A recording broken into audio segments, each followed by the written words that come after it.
Animal and non-human souls. Animals, like human beings, have souls, and when you kill them they return carrying the trauma of the way in which they were slaughtered. This actually creates a lasting unease between the relationship between them and you in the spirit world. Now you may say, well, isn't the spirit world all divine love and forgiveness? Actually no, it is not. Memories of negative experiences are ingrained into consciousness. This consciousness does not simply dissipate away in the afterlife.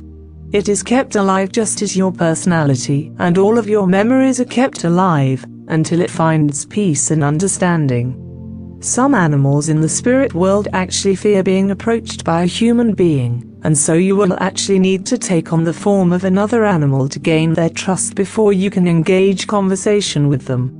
There is no such thing as lower forms in the universe. All sentient advanced civilizations understand this eventually. This then is simply a crude human perception of the universe in how they ascertain specific values and relationships with other things. The fact human beings behave much like a virus, needlessly annihilating most other Earth species, demonstrates human beings are not the higher life forms they would deem themselves to be. For in doing so they are in fact causing their own demise. Suffering then is experienced within all species. You will not fully appreciate this truth until you encounter one within the spirit world who begins to illuminate their own life experiences to you. Saving a bug, for example, does not go unnoticed and left forgotten by other kingdoms and domains. Such a bug will actually return to you in the spirit world to thank you for your generosity of life interaction. Even a stone has consciousness. It is simply that your human retina is not able to register movement, time frequency or active behavior within its external outward projection. All things have consciousness, even the space you perceive as being empty. If it exists in your physical world, then it is a projection of consciousness from another event. Plants and trees which produce fruit and vegetables are also living beings, in that they have spirit. They do not have a soul as you would understand a mammal to have. They operate and exist as an extension of Mother Earth, rather than a separate individualized identity persona. This is to say, the plants and trees which grow from the planet are directly connected to the spirit of the planet. They are, if you like, the limbs and sensory organs the planet uses to bring about certain environmental conditions and harmonic balance the planet needs to survive. When you cut down a tree, you cut off one of the planet's limbs and reduce its ability to cope with external forces. Now, to understand the fruit and vegetables you eat, is to understand that the fruit the plants and trees produce, and the vegetables they produce are not actually the core being itself. They are the proverbial carrot being produced in order to sustain and establish their survival. These trees and planets are willingly producing these nutrients in order to attract beings, such as yourself, to come and take an interest in them, as to spread their seed elsewhere. They know if they produce something animals, birds and humans alike will want, they will aid their survival and encourage their seeding, growth and distribution. This act perpetuates their survival. So you are not actually killing the plant or tree and consuming their provided nutrients. The seeds in the fruit eaten by animals, for example, will be processed back into the soil and help expand the plant's kingdom around the planet. The wise, moral and loving thing to do here then, is what you take, replace with something in return. Whales and dolphins. In terms of some other non-human entities, there are as many species and subspecies of fairy as there are fauna and flora. They differ in appearance, behavior and vibration in relation to their evolutionary path and environmental surroundings. They generally cluster together in what could be called tribes, within specific geographical habitats which they have become accustomed to, within specific climates and seasonal cycles. Some have the appearance of wings, yet many do not. They do not generally appear human-looking as depicted in children's fairy tales, and tend to have more of a translucent or multidimensional nature. They do not particularly have what you would expect to be male and female genitalia or gender, Yet they can do so if they so choose, and may often undergo transformations to such effect at times in their existence as fairy. They do not have physical bodies as you do because they exist in a parallel dimension to yours, hence they are generally invisible to you, as are most all other surrounding life forms. Some of such are able to remain invisible to you by psychically accessing your visual cortex and altering the images you perceive at any given time. The majority of multidimensional beings can do this to you, however, due to a vulnerability exposed within the human brain. Being inhabitants of the oceans of the earth, whales and dolphins have remained relatively protected from the many devastations caused by tectonic plate movement which has claimed so many other lives over millions of years. This is why many water-based species have long outlived many land-based species upon the earth.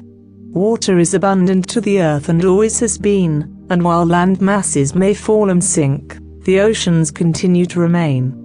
This survival to present day has enabled whales and dolphins to evolve significantly to master their own oceanic habitat, as well as evolve spiritually and emotionally in harmony to Mother Earth. This is to say, whales and dolphins have evolved to become aware of their own spirit, as well as gain an understanding to their divine relationship to all other beings. This means they actually think about the welfare of other living beings, and not just themselves.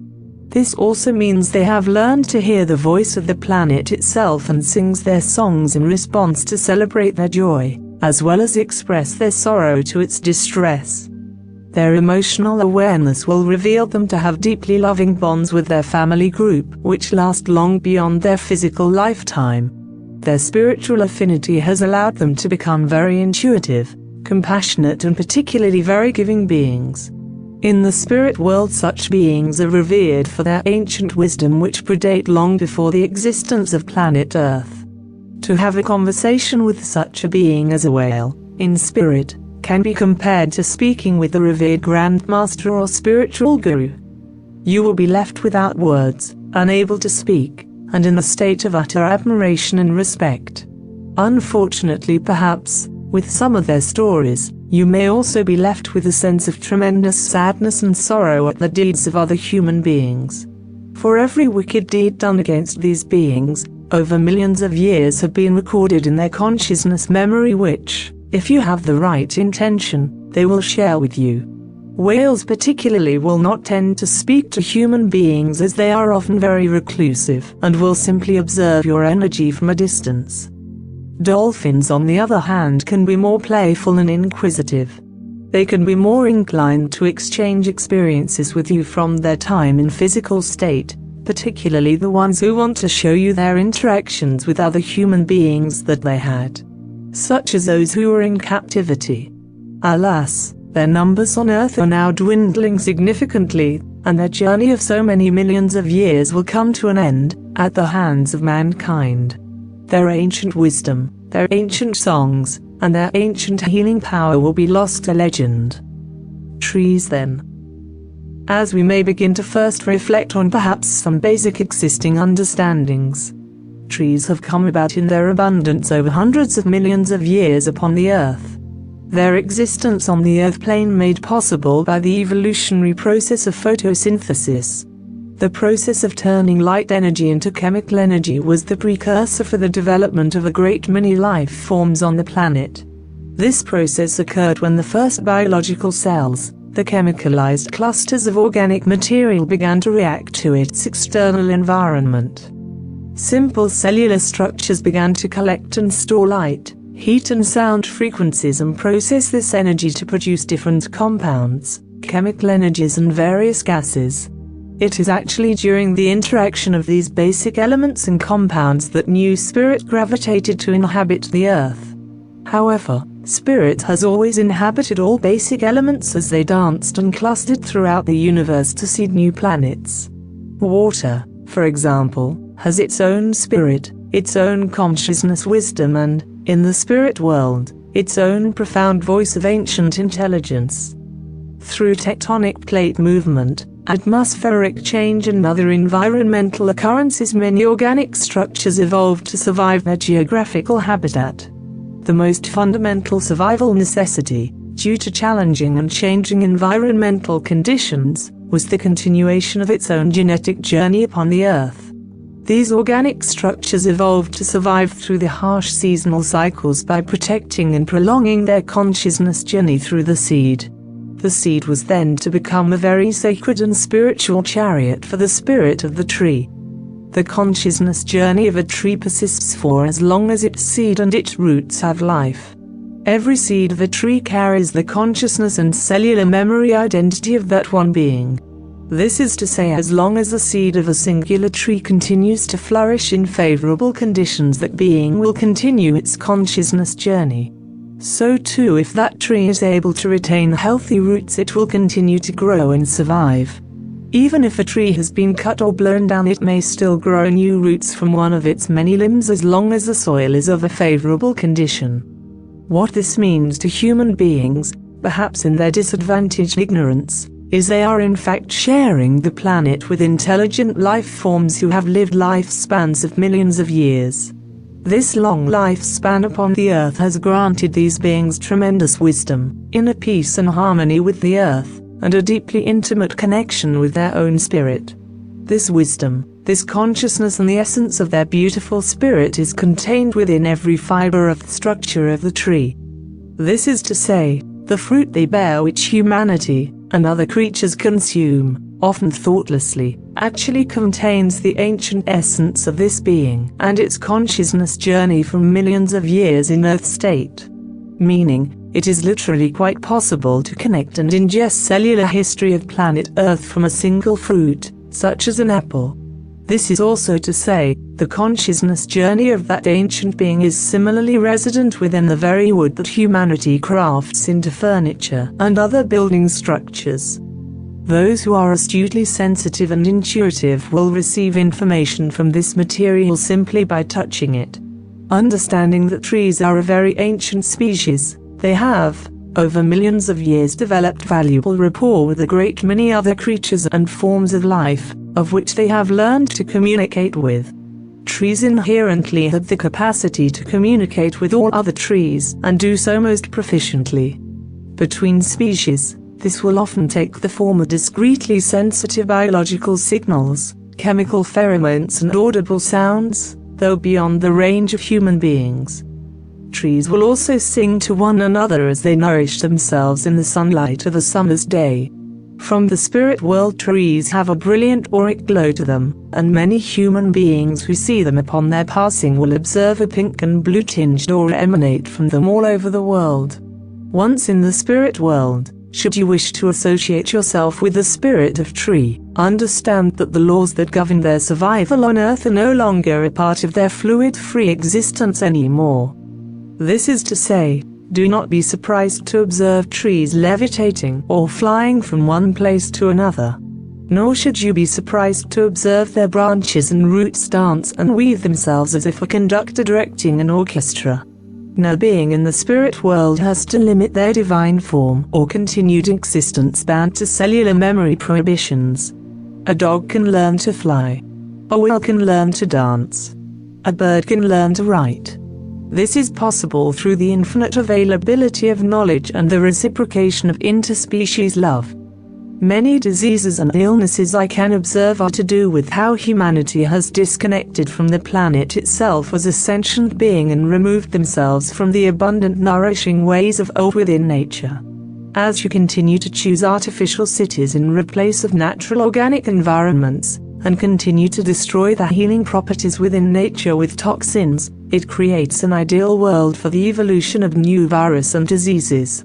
A human or their pet has no greater value or right to life than an insect or chicken, for they all have a spirit identity and soul journey. They all feel pain and suffering, and they are all capable of this which you call love.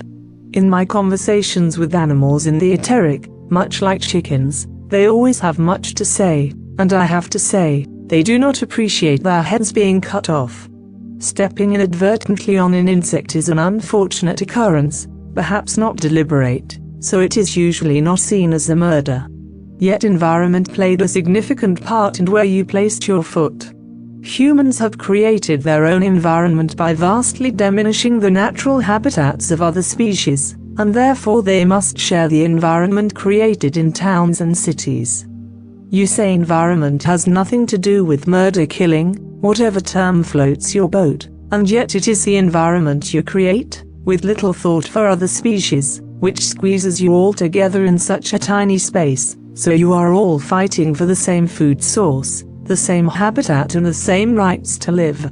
This is a cause for both murder, as well as killing. Intention is the distinction of what is in harmony with all life, and what is not.